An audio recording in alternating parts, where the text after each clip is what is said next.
Wilson, válida a inclusão do incentivo aos caminhões ou dar esses subsídios pode ser tapar o sol com a peneira?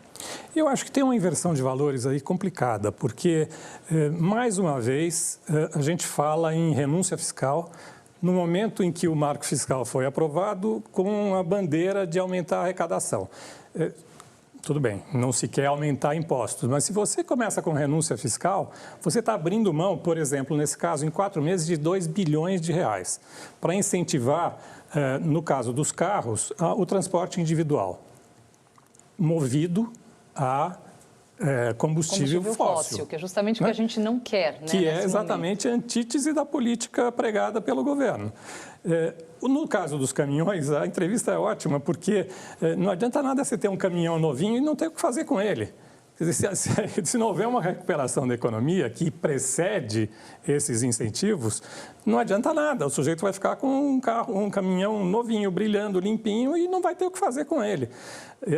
É um contrassenso. Não é o momento. Eu acho que a inversão de valores que eu falo é justamente porque esse não é o momento de você fazer mais uma renúncia fiscal para a indústria automobilística no momento em que você precisa aumentar a arrecadação.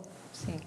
E, João, acho que vale lembrar que a política de desoneração fiscal, né, para estímulos setoriais do governo Dilma resultou na maior recessão brasileira em 100 anos. Há risco disso acontecer novamente?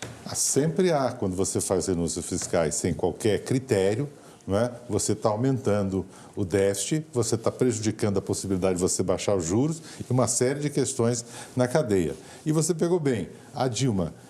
Isso, aliás, já começou mais ou menos nos últimos 2 anos do segundo mandato do Lula.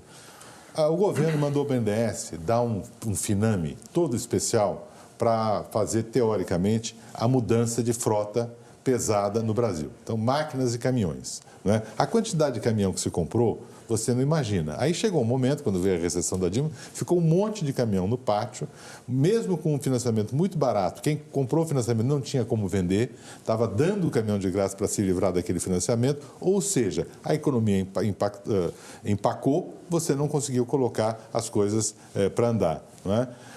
Acho que tem uma coisa final, o seguinte, que em algum momento esse país vai ter que olhar e dizer o seguinte: eu gasto muito mal, meu déficit não é o problema de eu ter uma dívida, minha dívida é muito ruim, eu gasto dinheiro com coisas que não têm retorno. Você vai ter que olhar para esse monte de subsídio e dizer o seguinte: o que eu vou continuar porque tem um retorno, tem uma viabilidade, e o que eu vou parar porque você não trouxe nenhuma compensação pelos anos de agrados que eu fiz em determinado setor econômico.